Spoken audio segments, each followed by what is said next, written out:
Linear programming helps us na to solve optimization problems.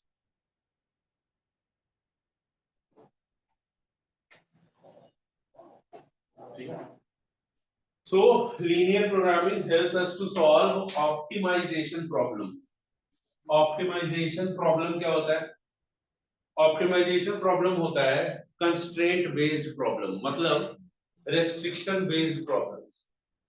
Real life में होता क्या ना कि हमारे पास जैसे मान लो कि अगर हम कोई मैन्युफैक्चरिंग यूनिट है या कोई सर्विस प्रोवाइडर है तो हमारे पास ना कुछ लिमिटेशंस होती है। लिमिटेशंस का मतलब कि जैसे मान लो कि तुम्हारे पास कोई फैक्ट्री है, तुम दो चीजें प्रोड्यूस करते हो। मान लो एक कोई ब्रांड है एक्स, ब्रांड वाई, तुम ये दो ब्रांड्स प्रोड्यूस करते हो किसी भी चीज का। मे बी कोई फूड आइटम हो, मे बी कोई इलेक्ट्रॉनिक आइटम हो, कुछ भी ले लो, एनीथिंग यू कैन इमेजिन। तो होता क्या है कि जब तुम कोई चीज प्रोड्यूस करते हो ना तो तुम्हारे पास सर्टेन लिमिटेशंस होती है कि भाई हम एक दिन में एक्स इतना ही प्रोड्यूस कर सकते हैं, एक दिन में वाई इतना ही प्रोड्यूस कर सकते हैं, और दोनों मिला के हम एक दिन में इतना ही प्रोड्यूस कर सकते हैं। हमारे पास ये लिमिटेड रॉ मटेरियल है, ये लिमिटेड लेबर आवर्स है कि जैसे मान लो हम एक्स ब्रांड के लिए इतना ही लेबर लगा सकते हैं, इतने आवर्स का लेबर, राइट। वाई ब्रांड के लिए इतने आवर्स का लेबर लगा सकते हैं, इतना रुपीस का रॉ मटेरियल मैक्सिमम एक्स पे लगा सकते हैं, मैक्सिमम वाई पे लगा सकते हैं। तो ये ना इसको हम लिमिटेशंस बोलते हैं या कंस्ट्रेंट्स बोलते हैं या रेस्ट्रिक्शंस बोलते हैं। तो normal day to day life में क्या होता है कि when we are a manufacturing unit और अ सर्विस प्रोवाइडर, तो हमारे पास अपने बिजनेस से रिलेटेड ना कुछ लिमिटेशंस होती है और हमको उस लिमिटेशन उस दायरे में रह के प्रोडक्शन करना होता है। अब जैसे मान लो कि मेरे पास वेयर हाउस ही नहीं है ज्यादा बड़ा, मान लो मैं x की मैक्सिमम 100 यूनिट और y की मैक्सिमम 50 यूनिट स्टोर कर सकता हूँ, तो मेरे को जो डेली प्रोडक्शन है उसको भी तो देखना पड़ेगा ना कि कितना प्रोड्यूस करें कि हम स्टोर भी कर पाए। प्रोड्यूस करके छत पे तो रखेंगे नहीं, उसको स्टोर करना पड़ेगा। सो लीनियर प्रोग्रामिंग ना इसीलिए हम बोलते हैं कि डील्स विथ द प्रॉब्लम या इशू ऑफ ऑप्टिमाइजेशन। ऑप्टिमाइजेशन यानी कि विथ द गिवन कंडीशंस हम मैक्सिमम कितना प्रोड्यूस कर सकते हैं। इसी तरीके से जब हम एक कोई भी बिजनेस चला रहे होते हैं तो हमारा दो ही मेन मोटिव होता है कि मिनिमाइज कर दो अपने कॉस्ट को, जो खर्चा तुम कर रहे हो वो मिनिमम करो, और जो प्रॉफिट कमा रहे हो वो, यही दो चीजें होती है, राइट। सो यही बनता है हमारा एक ऑब्जेक्टिव, जिसको मैथमेटिकली हम बोलते हैं ऑब्जेक्टिव फंक्शन। तो कुछ बेसिक टर्म्स हैं, इनका भी मतलब समझ लो। तो पहला जो आता है वो आता है कि हमारा ऑब्जेक्टिव क्या है। ऑब्जेक्टिव, इसको हम बोलते हैं मैथमेटिकली ऑब्जेक्टिव फंक्शन। इसको हम z से डिनोट करते हैं, ठीक है। और ये फंक्शन के फॉर्म में होता है। जैसे मान लो कि ये तुमको एक इस कंपनी का ऑब्जेक्टिव फंक्शन दिया हुआ है। अब इस ये x और y जो है ना, x and y are variables या ऑब्जेक्टिव वेरिएबल्स। ये यूनिट्स हो सकती हैं, गुड्स हो सकते हैं, कुछ भी हो सकता है। कि इस फंक्शन को हमें या तो बोला जाएगा कि मैक्सिमाइज करो, अगर प्रॉफिट है तो मैक्सिमाइज करो और कॉस्ट है तो मिनिमाइज करो। तो तुम्हें ऑब्जेक्टिव ना लिख के दे देंगे, ये तुम्हारा ऑब्जेक्टिव है। Normally it will be given like this, ठीक है, normally it will be given like this. तो इसको हम बोलते हैं ऑब्जेक्टिव फंक्शन। इसके अलावा होते हैं कंस्ट्रेंट्स। कंस्ट्रेंट्स यानी लिमिटेशंस होती हैं, ठीक है, कि भाई x और y जो है यूजुअली ये कंस्ट्रेंट फिक्स्ड होता है, या तो जीरो होंगे या ग्रेटर देन जीरो होंगे। ये वेरिएबल्स होते हैं या नंबर ऑफ यूनिट। जैसे मान लो तुम दो ब्रांड्स प्रोड्यूस कर रहे हो, तो या तो तुम कोई भी ब्रांड प्रोड्यूस नहीं करोगे x या y का जीरो, या तो तुम जीरो से ज्यादा ही करोगे, नेगेटिव तो ये कभी होगा नहीं। इसी तरीके से कंस्ट्रेंट्स होती हैं कि x एंड y मिला के हम मैक्सिमम 100 चीजें प्रोड्यूस कर सकते हैं, या ये मिनिमम लेबर आवर्स हैं। तो ऐसे कंस्ट्रेंट्स होते हैं, इनको कंस्ट्रेंट्स बोलते हैं, ठीक है, राइट। तो वेरिएबल्स हो गए, ऑब्जेक्टिव फंक्शन हो गया, कंस्ट्रेंट हो गया। अब होता क्या है ना, इसके बेसिस पे हम करते क्या है ना कि इसको ग्राफिकली सॉल्व करते हैं, हम ग्राफ्स बनाते हैं और उस ग्राफ्स से ना हम एक कॉमन सॉल्यूशन निकालते हैं कि सारे कंस्ट्रेंट्स को कंसीडर करके हमारे लिए कितने यूनिट्स प्रोड्यूस करना मैक्सिमम प्रॉफिटेबल होगा या मिनिमम कॉस्ट हमें इनकर करना पड़ेगा। तो उसको हम बोलते हैं ऑप्टिमाइजेशन, कि हमारे लिए मैक्सिमम बेनिफिशियल क्या चीज रहेगी। And then we find out a region which is known as a feasible region. क्योंकि जब हम ग्राफ में, क्योंकि यहाँ पे ना इनइक्वालिटीज है, यहाँ पे एग्जैक्टनेस कुछ नहीं है, यहाँ पे इनइक्वालिटी है। तो जो तुम ग्राफ बनाओगे ना उसमें कॉमन रीजन निकलता है जिसमें कोई भी वैल्यू x की कोई भी वैल्यू y की लोगे जो तुमको एक इन सारे कंस्ट्रेंट्स को फॉलो कर देगी, सारे कंस्ट्रेंट्स फुलफिल होंगे वहां। तो उस रीजन को हम बोलते हैं फीजिबल रीजन, राइट? समझ में आ रहा है? तो ये कुछ बेसिक है। अब जैसे ना let us take a practical example and do it. ठीक है, बुक निकालो सब लोग and look at an example, take out your NCERT and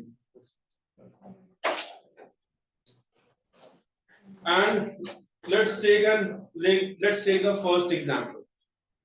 ठीक है, एग्जांपल नंबर 1। अब एग्जांपल नंबर 1 में क्या तुमको बोला है कि मैक्सिमाइज करो जी। मैक्सिमाइज किसको करो? तो ऑब्जेक्टिव फंक्शन एक दे रखा है, ये हमारा ऑब्जेक्टिव फंक्शन है कि इसको हमें क्या करना है, मैक्सिमाइज। और साथ में ना हमें कंस्ट्रेंट्स दे रखे हैं। कंस्ट्रेंट्स क्या दे रखे हैं कि x प्लस वाई, एक्स और y का sum less than or equal to 50 होना चाहिए, 3x plus Y greater than equal to 90 होना चाहिए, sorry less than equal to 90 होना चाहिए, और x and y should be greater than equal to 0। तो ये कंस्ट्रेंट तो हमेशा ही लागू रहेगा क्योंकि कोई भी यूनिट्स तुम प्रोड्यूस करोगे या तो जीरो होगी या तो कुछ ना कुछ पॉजिटिव वैल्यू उसकी होगी। तो दिस इज द सिचुएशन। तो ये जो होता है ना ऊपर जो z इज इक्वल टू लिखा हुआ है, इसको बोलते हैं ऑब्जेक्टिव फंक्शन। ये हमारा ऑब्जेक्टिव है, इसको मैक्सिमम या मिनिमम बना देगा, ये हमारा ऑब्जेक्टिव है। ठीक है, और ये है limitations, these are the limitations. अब इसके बेसिस पे हमें मैक्सिमम वैल्यू इस फंक्शन की निकालनी है। What should be the maximum value of the function, और रादर x एंड y की ऐसी क्या वैल्यू होनी चाहिए कि हमें मैक्सिमम प्रॉफिट या मैक्सिमाइजर तो यूजुअली प्रॉफिट की बात होती है कि मैक्सिमम प्रॉफिट हो इस रेस्ट्रिक्शन पे बेस्ड। ठीक है, तो करना क्या है इसमें, सिंपली कि पहले भूल जाओ कि कोई भी कंस्ट्रेंट है, इसको तो भूल ही जाओ। x and y greater than 0, x and y greater than 0 का मतलब सिर्फ यही होता है कि जो भी तुम्हारा फिजिबल रीजन आएगा वो फर्स्ट क्वाड्रेंट में ही आएगा, क्योंकि फर्स्ट क्वाड्रेंट में ये दोनों पॉजिटिव होंगे, राइट? तो या तो फर्स्ट क्वाड्रेंट या x एंड y एक्सिस। ठीक है, this will be the thing. कभी भी सेकंड थर्ड फोर्थ क्वाड्रेंट की सब बात ही नहीं होगी।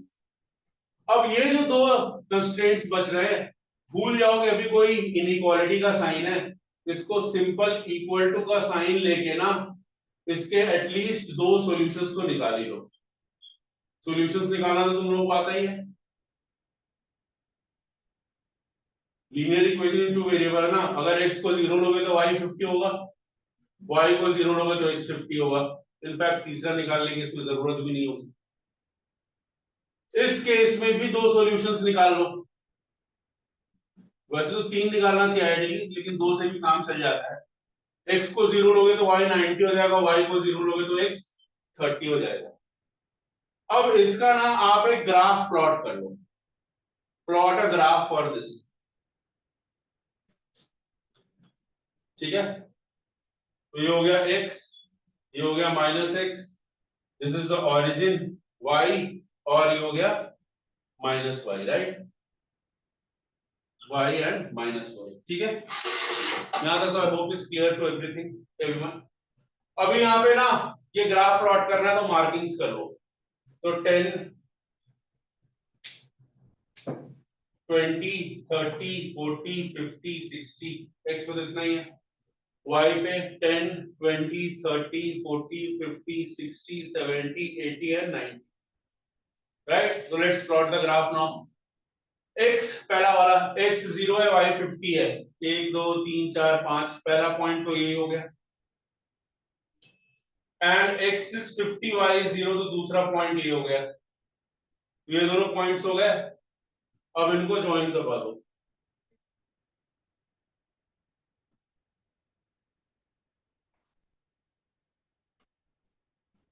तो ये ग्राफ बन गया एक, और यहाँ पे ये फंक्शन लिख दो x plus Y is equal to 50, इसका ग्राफ है। अब दूसरा ग्राफ प्लॉट कर लो, x is 0 y is 90 and y is 0 x is 30।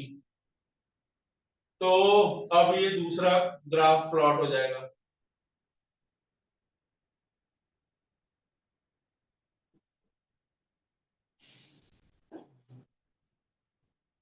Right, name it 3x plus Y is equal to 90। तो ग्राफ्स हो गए प्लॉट, ठीक है। जब ग्राफ्स आप प्लॉट कर लोगे ना, तब आप करोगे origin test, right. Origin test का मतलब होता है, वो इसलिए किया जाता है ये पता लगाने के लिए कि जो फीजिबल रीजन है ये इन ग्राफ्स के ऑरिजिन के साइड लाई करेगा या अपोजिट टू द ऑरिजिन लाई करेगा। यानी इस लाइन के इधर लाई करेगा टुवर्ड्स द ऑरिजिन, या इस लाइन के इधर लाई करेगा अवे फ्रॉम द ऑरिजिन। ये पता लगाने के लिए हम करते हैं ऑरिजिन टेस्ट। ऑरिजिन टेस्ट में हम एक टेस्टिंग पॉइंट लेते हैं, and that testing point is the origin itself. That testing point is the origin itself. लेकिन ऑरिजिन को एज अ टेस्टिंग पॉइंट तभी लेना चाहिए जब ये लाइंस ऑरिजिन के थ्रू पास ना कर रही। अगर ये लाइंस ओरिजिन के थ्रू पास करती है तो आप कोई और पॉइंट लोगे जो इन दोनों लाइंस में से किसी पे लाइन ना करे। जैसे मान लो कि एक लाइन ऐसे होती जो ओरिजिन के थ्रू जा रही हो, तो टेस्टिंग पॉइंट हम 1,0 ले लेते। यानी टेस्टिंग पॉइंट वो पॉइंट होना चाहिए जिसके थ्रू ये दोनों लाइंस या जो भी कंस्ट्रेंट में लाइंस हो उस पॉइंट के थ्रू पास ना करे। That is mandatory. ये चीज बस ध्यान देना टेस्टिंग पॉइंट सिलेक्शन में। अब ये दोनों ही लाइंस ओरिजिन से पास नहीं कर रही, तो हम ओरिजिन को एज अ टेस्टिंग पॉइंट ले सकते। तो अब हम लिखेंगे क्या, origin test. Now we will be writing origin test, इधर भी और इधर भी। और ओरिजिन टेस्ट तो सिंपल सा टेस्ट है। ओरिजिन टेस्ट में क्या लोगे, x को 0 और y को 0, क्योंकि दोनों लाइंस ही ओरिजिन से पास नहीं कर रही। अगर करेंगी तो आप ऐसा पॉइंट लोगे जिससे कि ये दोनों लाइंस पास ना कर रही। ठीक है, यहां तक समझ में आ गया। अभी जब आप x को 0 और y को 0 डालोगे तो यहाँ पे 0 लेस देन इक्वल टू 50 आ रहा है। अब आप बताओ कि क्या ये ट्रू है या फॉल्स है। 0 is less than 50, so this particular inequality is true। तो जब भी इनइक्वालिटी ट्रू आएगी ना ओरिजिन टेस्ट में, आप टेस्टिंग पॉइंट के डायरेक्शन में शेड करोगे। तो जैसे हमने अभी इस लाइन के लिए किया, तो we will be shading towards the origin. तो हम बस एक डाउनवर्ड एरो से शो करें, no need to actually shade because it is going to make it dirty. तो आप सिर्फ एक एरो शो कर दो कि टुवर्ड्स द ओरिजिन इसका फीजिबल रीजन आ रहा है। ठीक, दूसरा लाइन लेते हैं। यहां भी x को 0 y को 0 लेंगे तो 0 plus 0 is less than equal to 90 हो गया। तो 0 is less than equal to 90, ये भी क्या आया, ट्रू।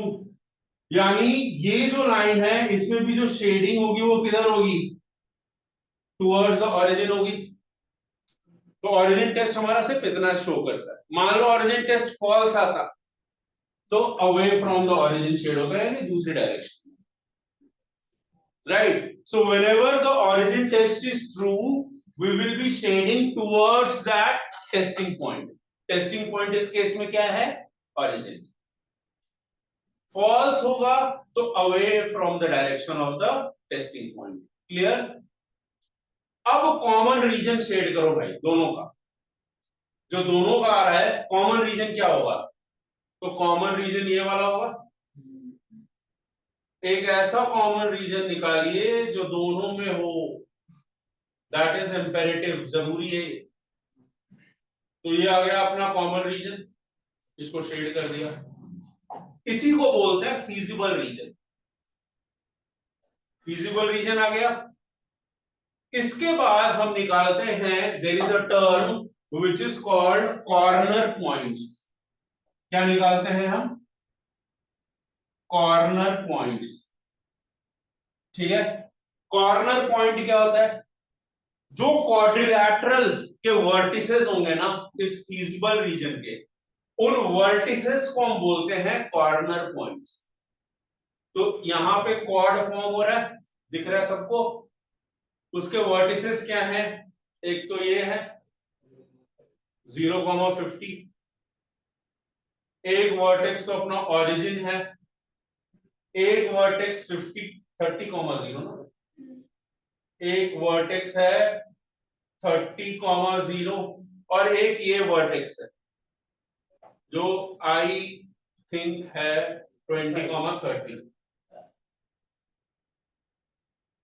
ये इधर से इधर ही जा रहा है तो 20,30 हो गया। ये इसमें दिख नहीं रहा फिगर बट है वो, देखो इधर देखो, ये 10 है, 20 है, 30 है, तो 20 पे जा रहा है और इधर किस पे जा रहा है? ये 10, 20, 30 पे आ गया कॉर्नर पॉइंट। अभी तुम एक टेबल बनाओगे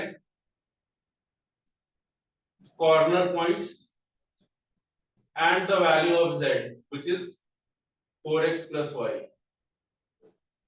राइट? तो पहला कॉर्नर पॉइंट क्या है जी? सपोज 0,50 ले लेते हैं।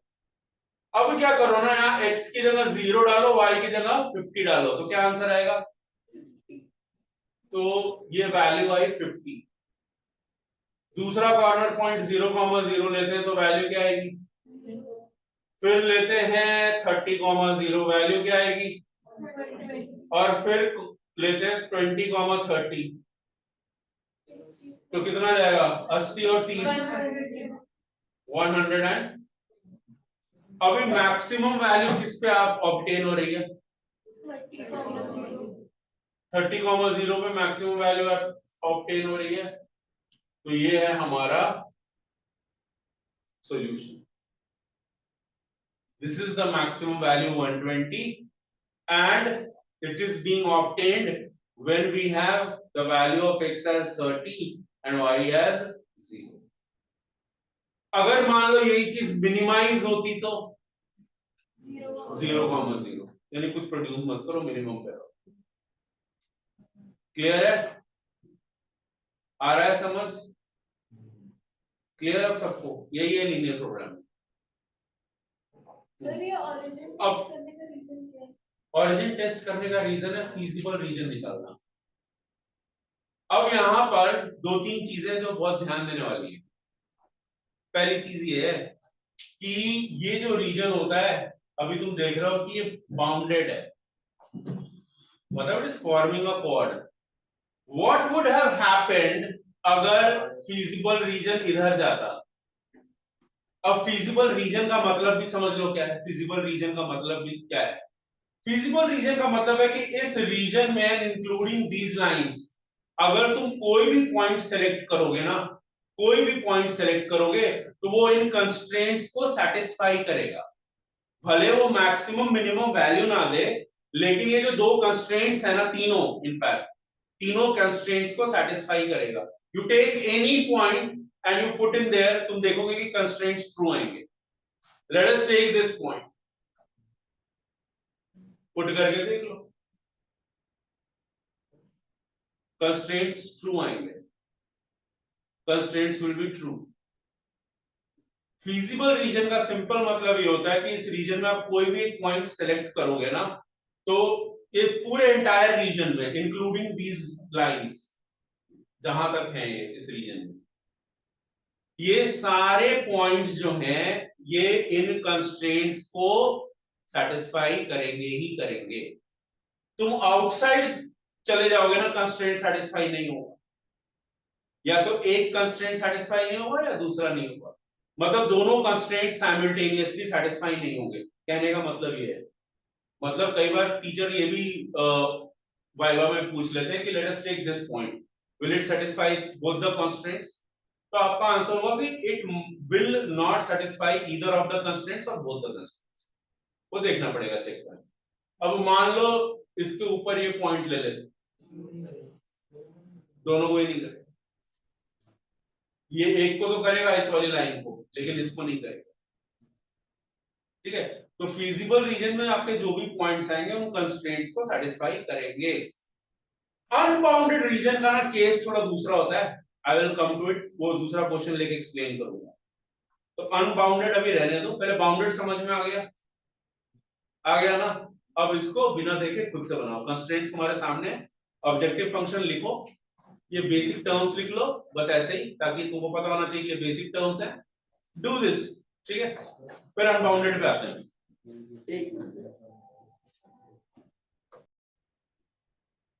So now let us take a case of unbounded region. Let's take question number 6. तो तुमको कई बार ना, तुम फंक्शन को देखोगे ना, कंस्ट्रेंट्स को देखोगे, तुमको पता चल जाएगा बाउंडेड है या अनबाउंडेड है। कैसे कैसे पता चलेगा? जनरली यही होता है, नॉट ऑलवेज, क्योंकि ग्राफ के टाइप पे भी डिपेंड करता है। But let us take, I hope this is unbounded. 2x plus y is greater than equal to 3, x plus 2y is greater than equal to 6। तो ये तो क्लियर है कि ओरिजिन टेस्ट फॉल्स आ रहा है, राइट। अब ये देखना पड़ेगा कि इसमें कोई बाउंडेड रीजन तो नहीं आ रहा है, और x y greater than equal to 0, ये हमेशा तुमको कंडीशन मिलेगी मिलेगी।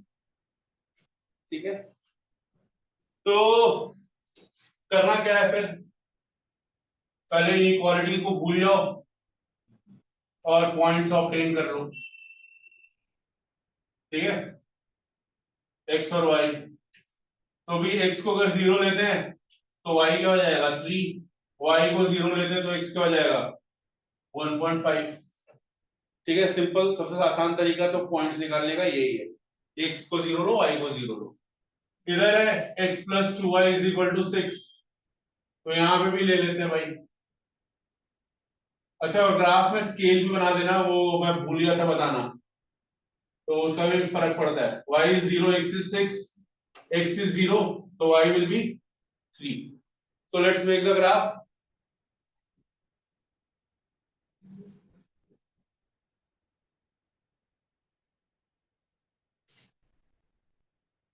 so 1 2 3 4 5 और 6, इधर y पे मैक्सिमम 3 तक ही गया है, 1 2 और 3। This is plus x minus x plus y and minus y। चलो जी, x is 0, y is 3, x is 1.5, y is 0।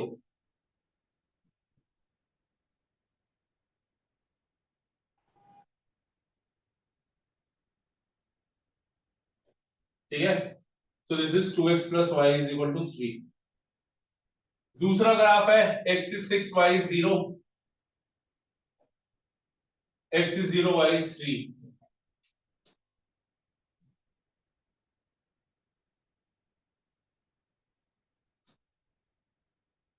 right, the graph is x plus 2y is equal to 6। दोनों का origin test करो, origin test, origin test क्या होगा भाई, 0 is greater than equal to 3, क्या आ रहा है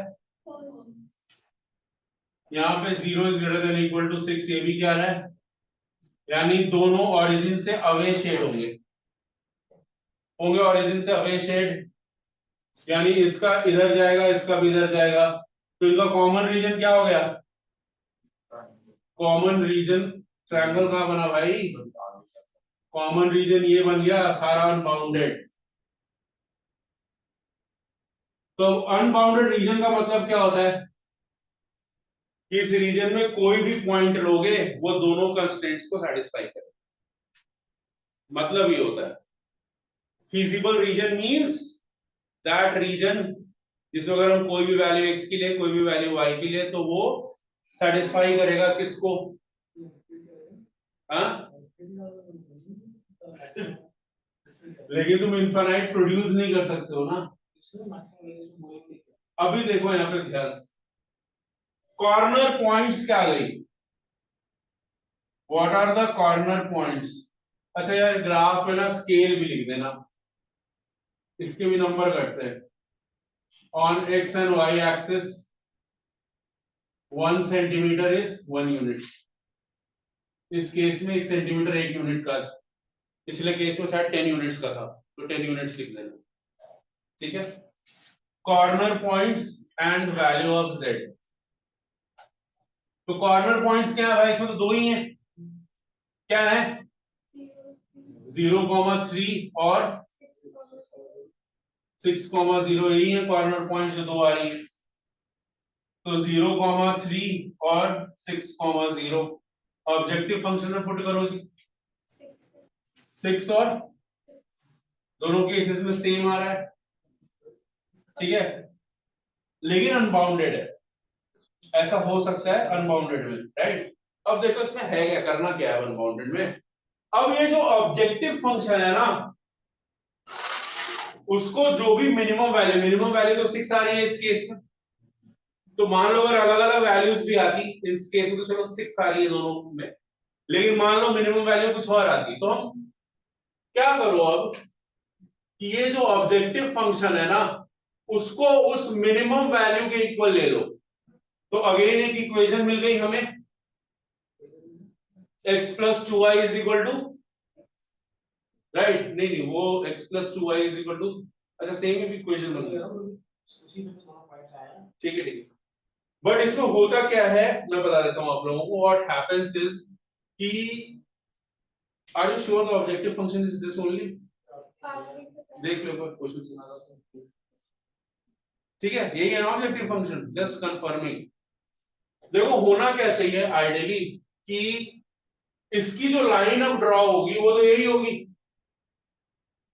और ये जो लाइन है ये क्या हो रही है, is it crossing the feasible region, तो यस, ये लाइन तो फिजिबल रीजन पे लाई कर ही रही है ना, this line is lying on the feasible region, since the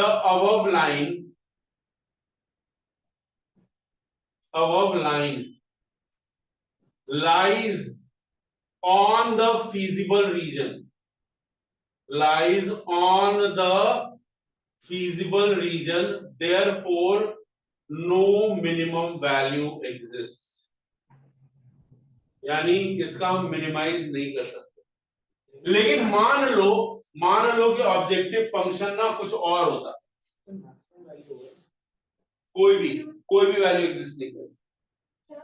मैं बता रहा हूं कि अगर ये जो लाइन है ना ऑब्जेक्टिव फंक्शन वाली, अगर फिजिबल रीजन को टच करती है, तो उस केस में कोई भी मिनिमम वैल्यू एग्जिस्ट नहीं करेगी, राइट। या अगर मैक्सिमम का होता तो मैक्सिमम भी नहीं करती, क्योंकि मैक्सिमम भी यहाँ पे 6 ही है।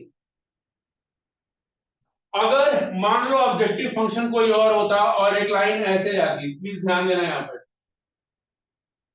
मतलब किसी भी तरीके से चली जाती, लेकिन इस फिजिबल रीजन वाली लाइन पे लाइन ना करे या उसको क्रॉस ना करे, इस केस में मैक्सिमम या मिनिमम वैल्यू 6 हो जाता है। आ रही है बात समझ, जो भी ऑब्जेक्टिव फंक्शन की लाइन है, अगर मान लो मिनिमम करना है तो जो भी मिनिमम वैल्यू आ रही है उसके इक्वल लिया, तभी वो इक्वेशन बनी x + 2y = 6। इक्वेशन बनी कैसे, this is from the objective function, this is from the objective function and this value is what, minimum value।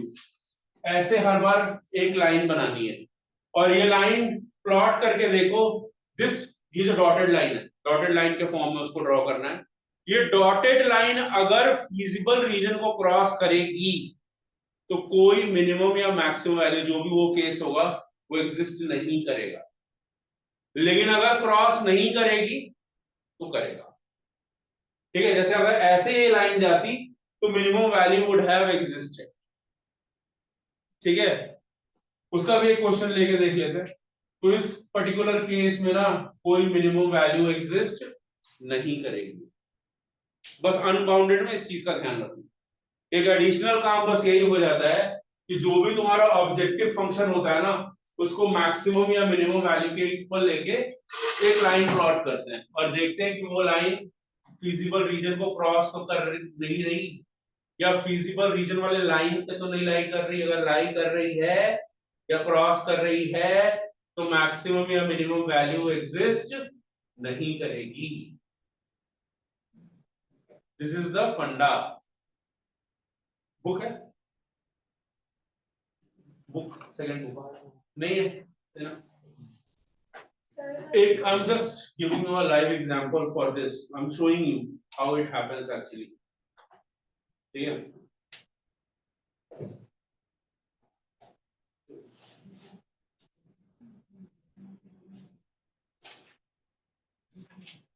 If you see in the NCERT ना, यहाँ पर भी it is crossing actually.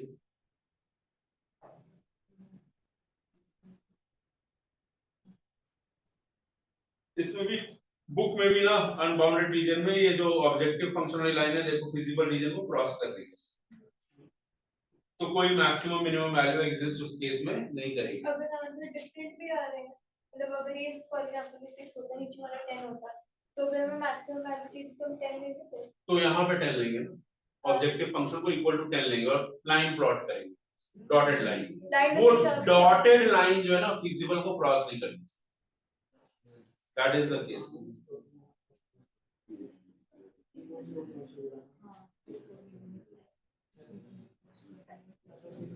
Just ना take the NCERT तो किसी के पास होगा नहीं, मैं पिक्स शेयर कर देता हूँ इस पर्टिकुलर क्वेश्चन का। और ना एक और भी क्वेश्चन है इसके लिए वो कर लो।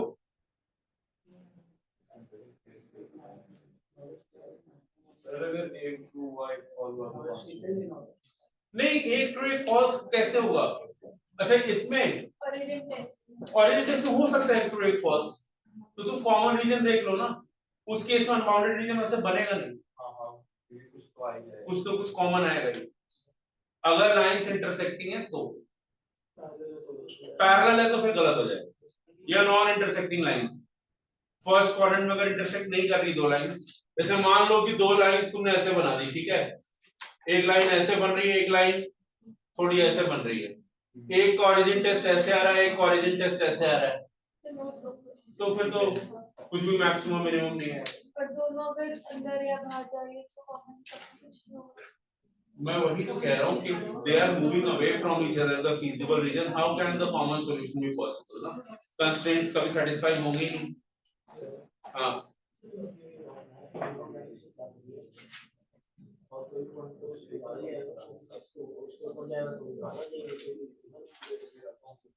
ये आया समझ में? प्लीज को लिख लो।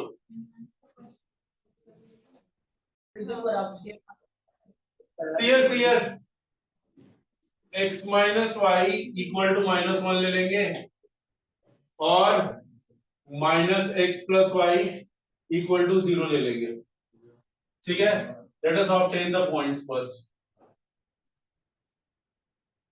x को 0 ले लिया तो y की वैल्यू क्या आ गई 1 और y को 0 ले लिया तो x की वैल्यू आ गई -1। Sir -1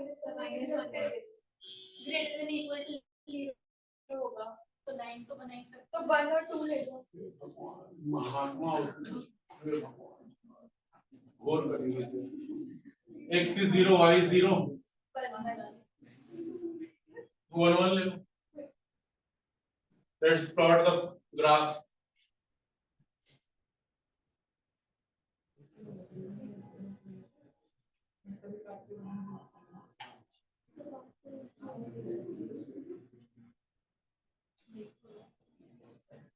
So x is 0 y is 1, x is -1 y is 0।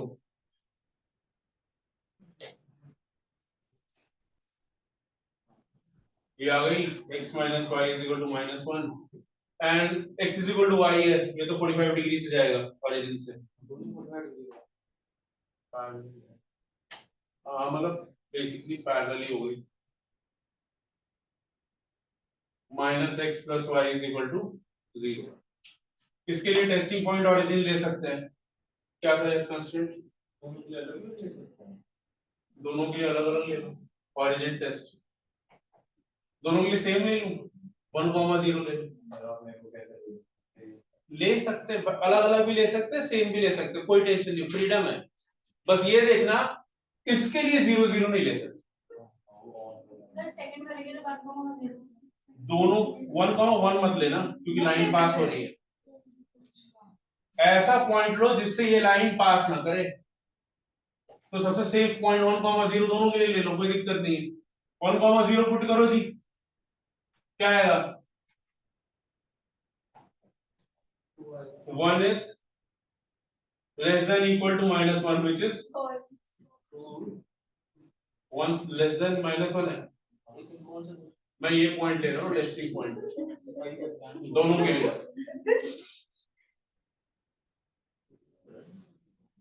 -1 less than equal to 0 is, तो पहली वाली लाइन के लिए तो अवे फ्रॉम द ऑरिजिन है, यानी इधर है, ठीक है। और अगर इनफैक्ट तुम ऑरिजिन टेस्ट भी करोगे तो 0 इज लेस देन -1 भी फॉल्स ही आएगा, तो पहली वाली लाइन का तो फॉल्स ही था। और ये जो दूसरी वाली लाइन है इसके लिए ट्रू आ रहा है, यानी टुवर्ड्स दिस पॉइंट, तो there is no feasible region which is being obtained, कोई कॉमन रीजन ही नहीं है दोनों लाइंस में। Since there is no feasible region, therefore no maximum or minimum value can be obtained। नहीं देख रहे हो, इस लाइन के लिए तो ये रहा ना फिजिबल, इसका ये है तो कुछ भी कॉमन तो निकल ही नहीं रहा ना, कोई फिजिबल रीजन है ही नहीं, सो नो मैक्सिमम और मिनिमम वैल्यू एग्जिस्ट्स।